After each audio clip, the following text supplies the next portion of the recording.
Hello, my name is Alexis Lowe, and I will be discussing insulin price ceilings that many states have began to push for over the past few years.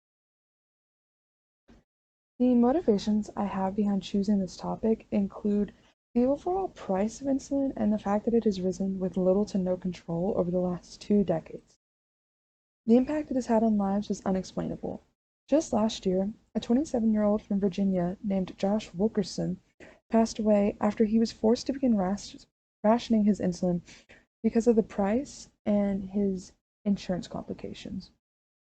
And 39-year-old Jeremy Crawford passed away unexpectedly from complications with the disease. His family believes he had began to ration his insulin while he was in between insurances. These deaths and many more are even more heartbreaking when you consider it only cost $10 each vial of insulin. Also, the economic impact that the proposed price ceilings would have on insulin users and states' economies is incredibly interesting.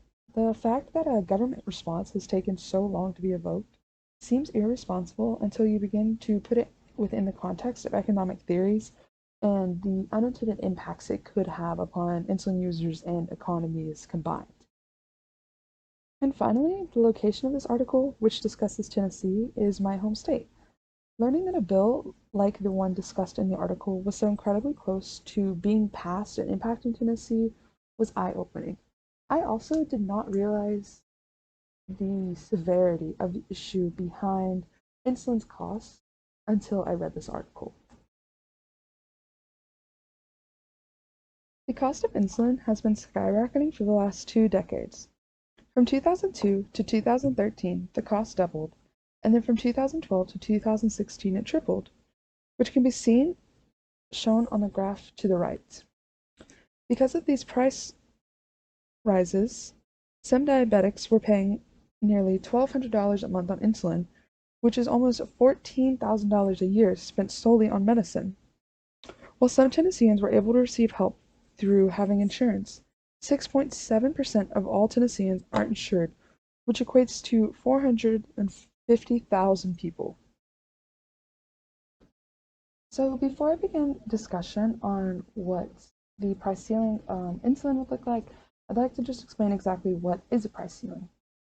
A price ceiling is typically a government-imposed price limit on a good. As seen in the graph on the left, companies can charge as much as they deem reasonable, whether it be $40 or $20 or right at equilibrium. It's all up to the company. However, the graph on the right does include a price ceiling, and as you can see, it drastically cuts the cost that they can charge, that it can only be $20. This is below equilibrium, which can sometimes cause shortages, and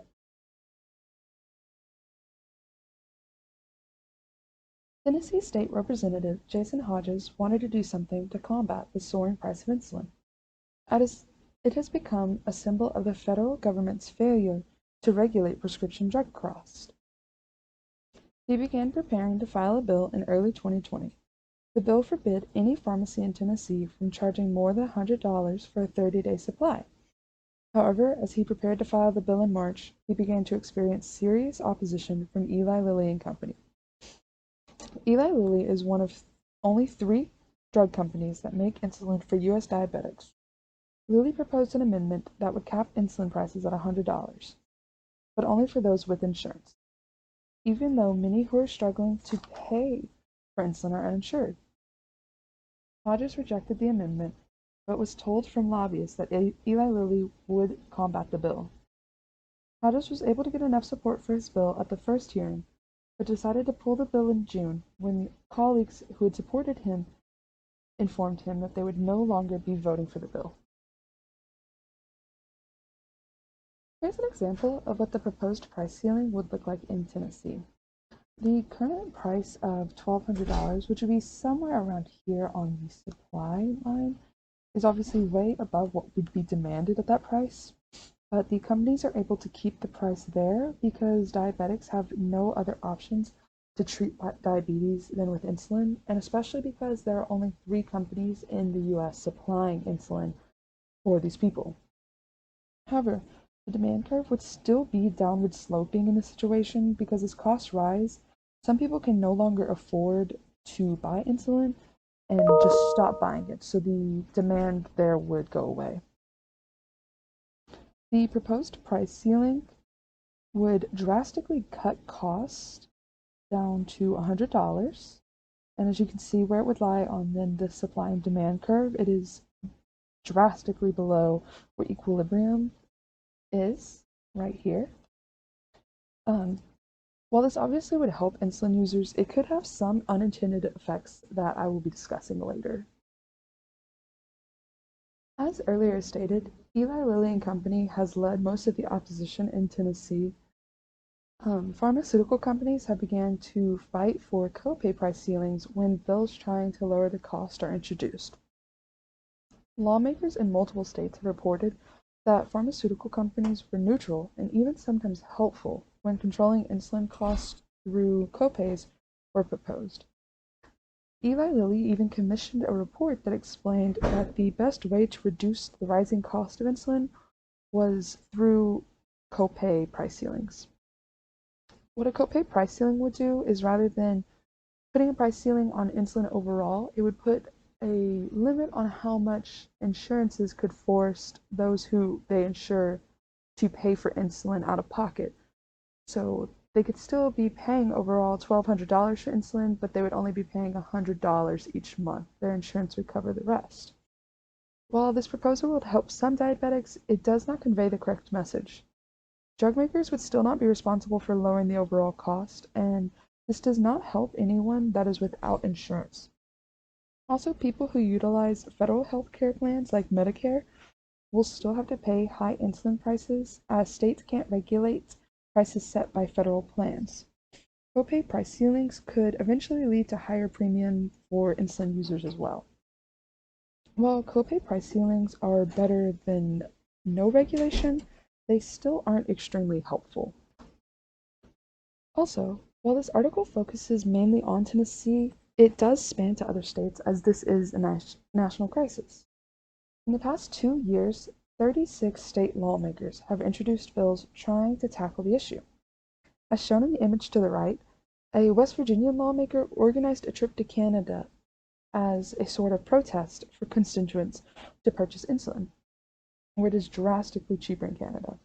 In the United States, Humalog injections, which are made by Eli Lilly and Company, cost currently $275 a vial, but in Canada, the same product sells for only $32. It's nearly 9 times as expensive in the United States.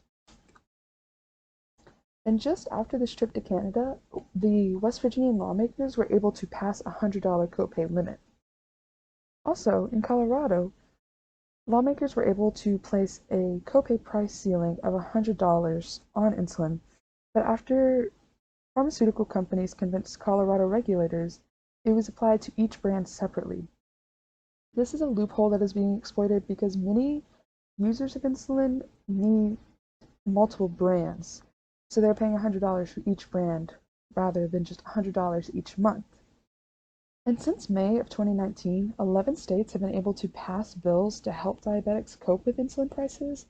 However, 9 of these states, including states like New York, Illinois, and Oregon, only put caps on the price of insulin copays, meaning that those on federal plans or those who are uninsured won't benefit from any of the changes.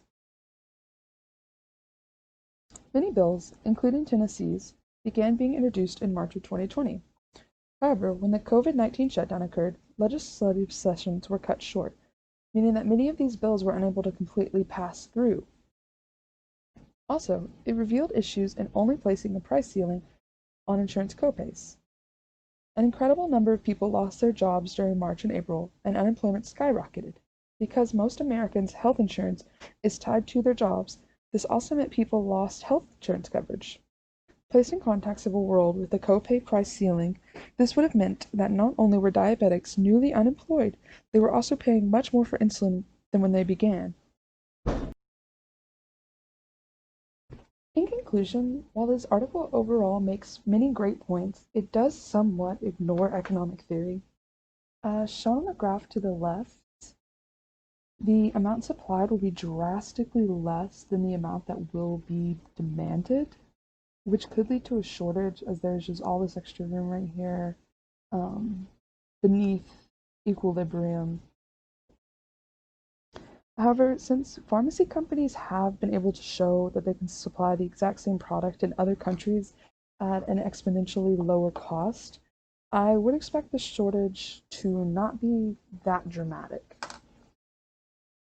And finally, here are my works cited. Thank you for listening today.